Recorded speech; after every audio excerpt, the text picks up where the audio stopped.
আল্লাহ রাব্বুল আলামিন বলেছেন, ফাসাল্লি লিরাব্বিকা ওয়ানহার, ফাসাল্লি লিরাব্বিকা ওয়ানহার, তুমি তোমার প্রতিপালকের উদ্দেশ্যে নামাজ কায়েম করো এবং কুরবানি করো।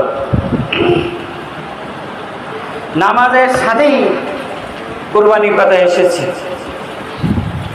তাহলে সূরা কাউসারের 2 নম্বর আয়াত পড়েছি।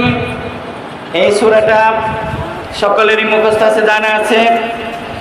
তাছাড়া কুরবানি সম্পর্কে মহান রব্বুল আলামিন সূরা আনামের 162 নম্বর আয়াতে আরো বলেছেন, কুল ইন্না সলাতি ওয়া নুসুকি ওয়া মাহইয়ায়া ওয়া মামাতি লিল্লাহি রাব্বিল আলামিন। বলুন, আমার নামাজ, আমার কুরবানি, আমার জীবন, আমার মরণ সৃষ্টিকুলের রব আল্লাহর জন্যই উৎসর্গকৃত।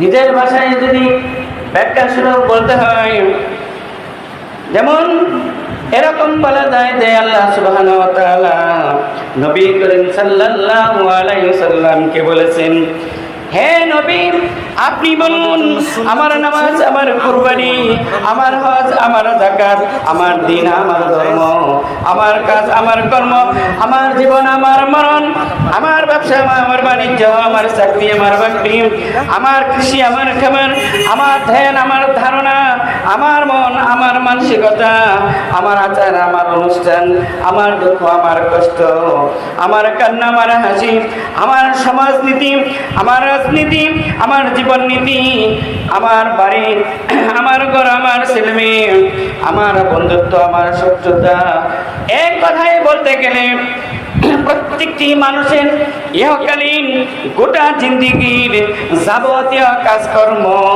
এই যে আমরা দৈনন্দিন জীবনে যে কাজকর্মগুলো করি, প্রত্যেকটা কাজই একমাত্র কেবলমাত্র শুধুমাত্র মহান রব্বুল আলামিনের জন্যই উৎসর্গকৃত হতে হবে। আমরা রাস্তায় হাঁটি, এই হাঁটাটাও আল্লাহর জন্য হতে হবে। আমরা ঘুমাই, আমাদের ঘুমটাও আল্লাহর জন্য হতে হবে। আল্লাহ রাস্তায় হতে হবে, আল্লাহ এবং আল্লাহ নবীর দেখানো রাস্তায় হতে হবে। তাহলে দেখেন, এখানেই প্রথমেই বলেছেন, এখানেও সালাতের কথা বলেছেন, তারপরে কুরবানির কথা, যে আমরা কি করব? নামাজ পড়ব কার জন্য? আল্লাহর জন্য। কুরবানি করব কার জন্য? আল্লাহর জন্য। এবং আমার জীবনের যাবতীয় কাজকর্ম প্রত্যেকটা দিক থেকে যে কাজগুলো আমরা সম্পন্ন করি, ধরেন ঘুম থেকে পছরা খোঁজে, টয়লেট থেকে শুরু করে, ঘুমানো থেকে শুরু করে, লেখাপড়া, জীবন চালনা, কাজকর্ম, ব্যবসা বাণিজ্য, বাড়িঘর ইত্যাদি যত কিছু কাজ আমরা করি, প্রত্যেকটা কাজই আল্লাহর হুকুম মতো হতে হবে, আল্লাহর জন্য হতে হবে। তাহলে দেখেন কত সুন্দর কথা আল্লাহ রাব্বুল আলামিন আমাদের জন্য বলেছেন। এই যে আমরা কুরবানি দেই, এই কুরবানির রক্ত, মাংস কোনো কিছুই আল্লাহ রাব্বুল আলামিনের কাছে পৌঁছায় না। তবে কি পৌঁছায়?